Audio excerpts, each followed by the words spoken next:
Amis internautes de EZAV Télévision, bonsoir à toutes et à tous et bienvenue dans ce 13h. Au menu de ce journal Entre l'homme et la femme qui manipule le plus dans le couple, nos reporters ont recueilli l'avis des citoyens de Parakou. À l'international, 31 morts à Gaza après 2 frappes israéliennes sur une école abritant des déplacés. En sport, l'Inter de Milan se qualifie pour la finale de la Ligue des Champions au terme d'un duel électrique face au FC Barcelone. Plus de détails dans ce 13h.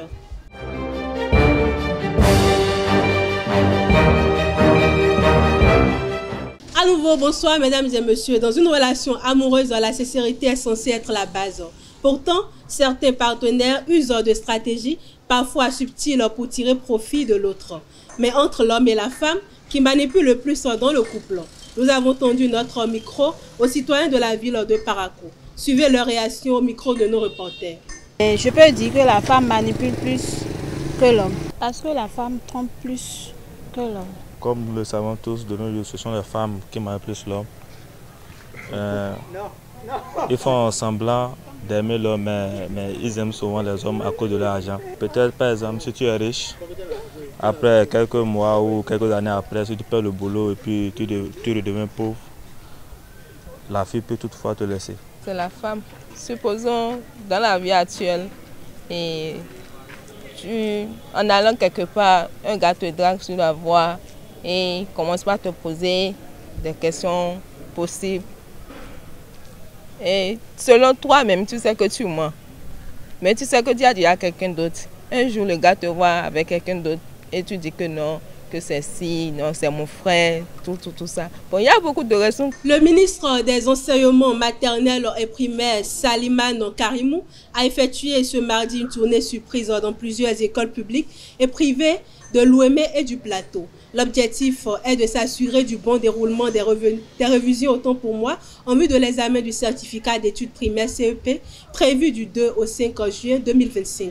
Il a constaté une exploitation effective des cahiers d'activités et annales fournis par le gouvernement. Satisfait dans l'ensemble, le ministre a tout de même relevé certaines faiblesses en mathématiques et en français, exhortant les enseignants à y remédier.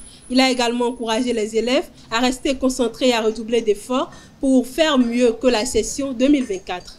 Du 24 avril au 25 mai 2025, l'Agence nationale de normalisation ANM, appuyée par le projet PAB, lance une enquête publique sur des projets de normes touchant le néré, le karité, l'anacade, le sodia, le sorgho et leurs dérivés. L'objectif est d'améliorer la qualité tout en tenant compte de l'écologie et des réalités locales. Tous les acteurs du secteur agricole et les consommateurs sont appelés à participer avant l'homologation. Hors de nos frontières, la défense civile de Gaza a annoncé dans la nuit du 6 au 7 mai que 2 frappes israéliennes sur une école du camp de Bourej abritant des déplacés ont fait 31 morts. La première, survenue mardi soir, a tué 22 personnes, suivie d'une seconde qui a coûté la vie à 9 autres. L'armée israélienne affirme avoir visé un centre de commandement et de contrôle du Hamas.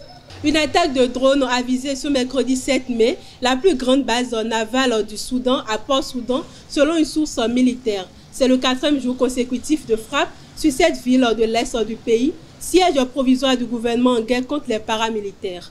Les drones ont été confrontés à des missiles antiaériens, a précisé la source sous anonymat. Des explosions ont été entendues pendant une trentaine de minutes à l'aube, selon un correspondant de l'AFP. La Chine et les États-Unis tiendront une rencontre en Suisse le week-end prochain pour amorcer de nouvelles négociations commerciales, une première depuis l'instauration de lourds droits de douane par le président Donald Trump et la riposte de Pékin. Pékin a toutefois prévenu qu'il ne sacrifiera pas sa position de principe et qu'il défendra la justice selon le ministère chinois du Commerce. La réunion impliquera le vice-premier ministre chinois He Lifeng, le ministre américain des Finances Scott Bessent et le représentant américain au commerce Jamieson Gris. En sport, la sélection béninoise de Wushu a réalisé une belle performance au championnat d'Afrique tenu du 1er au 6 mai 2025 au Caire en Égypte.